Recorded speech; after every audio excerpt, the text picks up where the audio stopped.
Biraz esnaf olarak da tecrübeyle gidiyor. Yani mesela farz misal geçen yıl 5.000 liraya sattığınız telefon şu an biraz daha mecburiyet ama bu iş millete olan sevdadan. Zaten yürüyerek olur. Bu iş arabayla olmaz. Evet. Üçüncü diyen adam çok da millete verebileceği bir şey. Doğru vallahi. Yani zenginler kulübüyle 5-10 inşallah. Nasıl işlerimiz? Oluyor işlerimiz.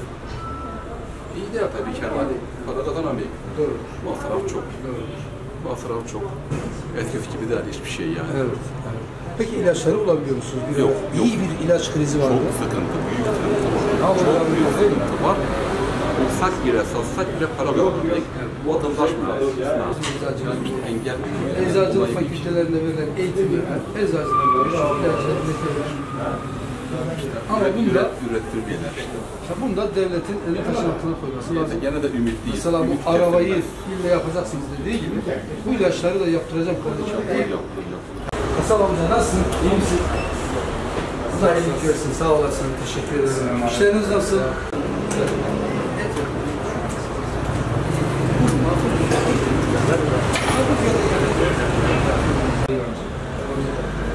Allah kaç senedir böyle diyor.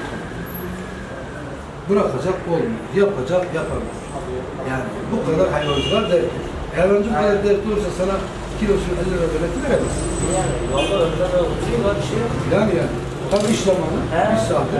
Sen burada esnafa yönelik çalışıyorsun. Ben daha esnafa şu an bugün daha yemek yapmadım.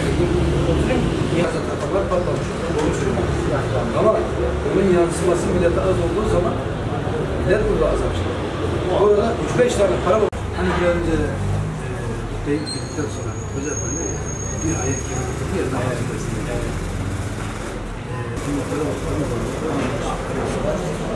Peygamber olmasına rağmen yöneticinin yönetiminde ama orada adaleti teslim etmişler. O adaleti teslim etmesi suretiyle de orada birçok insanın Müslüman olmasına, Müslüman olmayanların da dünyadayken cennetteymiş gibi yaşamasına. İdarecilikte az sonra adalet. Doğru hocam. Allah razı olsun. İnşallah. İnşallah. Hoş geldiniz. Evet, çok şükür. Allah iyilik versin. Sağ olun. Ama kanaat edebilmek, maddi, manevi her durumda kanaatkar olabilmek bu ayrı bir haslet, bu ayrı bir güzelliktir. Allah'a şükürler olsun bu sizde varsa ne mutlu bizlere. Maneviyat da var. Gençlerimize kat, yat, araba hayalleri kurdururken bir de böyle edep, ahlak, namus, güzellik, millete hizmetkar olma, büyüğünü küçüğünü bilebilme gibi güzel hasletleri de verebilmemiz lazım. Biz gençlerimize bunları verdiğimiz zaman bizi biz yapan değerlerimiz oluşturur. Selamünaleyküm. Hayırlı işler olsun. Kolay gelsin. Nasılsınız? İyi misiniz? Allah iyilik versin. Allah güzellik versin.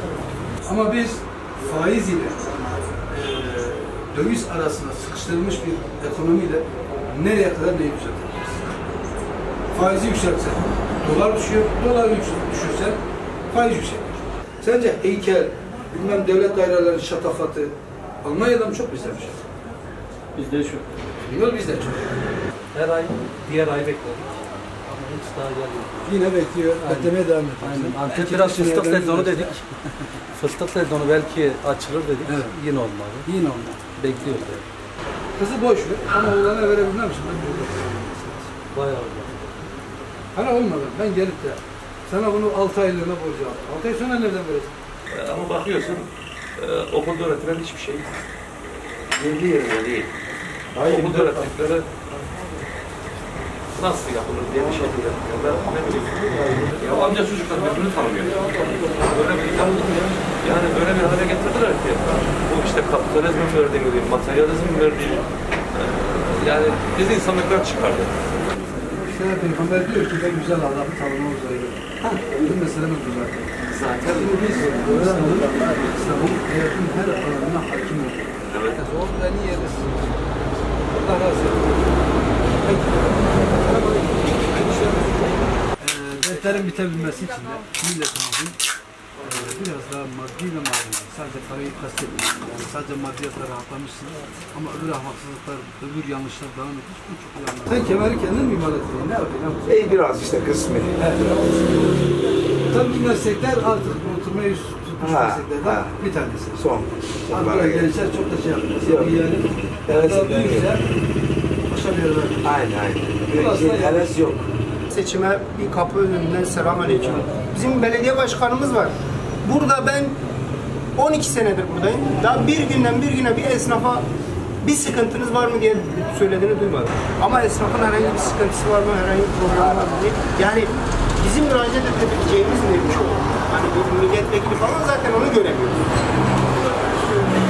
Bizim sistemimizin ekonomik sistemimiz, şu anki ekonomik olarak uyguladığımız sistem kapitalist faiz üzerine dayalı kapitalist ekonomik sistem.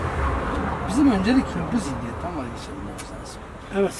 Mesela Türkiye Cumhuriyeti Devleti 2021'in sonunda yapılan bütçe görüşmelerinde 290 milyar TL sadece faize verecekti. Onun da şimdi zaten geçtik. İşler olsun. Aleykümselam, hoş geldiniz. Selamünaleyküm. Merhaba Üstad. Sağ olun. Nasılsınız? Sağ olun. Bir şeyle, enflasyon ile, faiz ile, döviz arasında sıkıştırılmış bir ekonomide hiçbir şey iyi gidebileceğine inanmıyor. O yüzden de diyoruz ki hükümetler geçicidir. Bizim işimiz sistem. Önce ekonomik sistemimizin daha doğru adımlar üzerinde, daha doğru konular üzerinde yükseltilmesi. Hüdapar Gaziantep İl Başkanlığı olarak yine esnafımızı ziyaret ettik. Esnafımızın sorunlarını dinledik, onların sorunlarını not ederek yetkili merceğe ulaştırmasını sağlayacağız.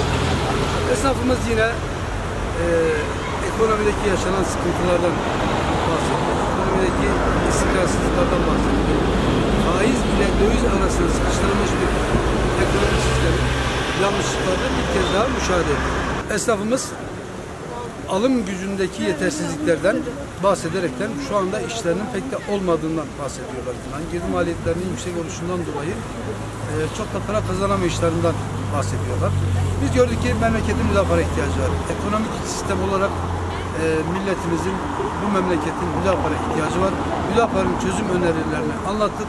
Milletimizin gerçekten ciddi bir teveccühünün olduğunu gördük. Milletin ve memleketin müdafaa ihtiyacı var. Şu an yaz sezonunun bitimindeyiz. Tam böyle beyaz eşya sektörünün yani düğün ayları olması sebebiyle zirve yapması gerektiği, satışlarının zirve yapması gerektiği şeyler hep gelecek ayları bekleyerekten çok da satışların olmadığını müşahede ettik. Milletin alım gücü olmadığından dolayı bu sene düğünlerin azlığından, düğün için alınan eşyaların azlığından ve daha ucuzunun arandığından esnafımız bahsediyor.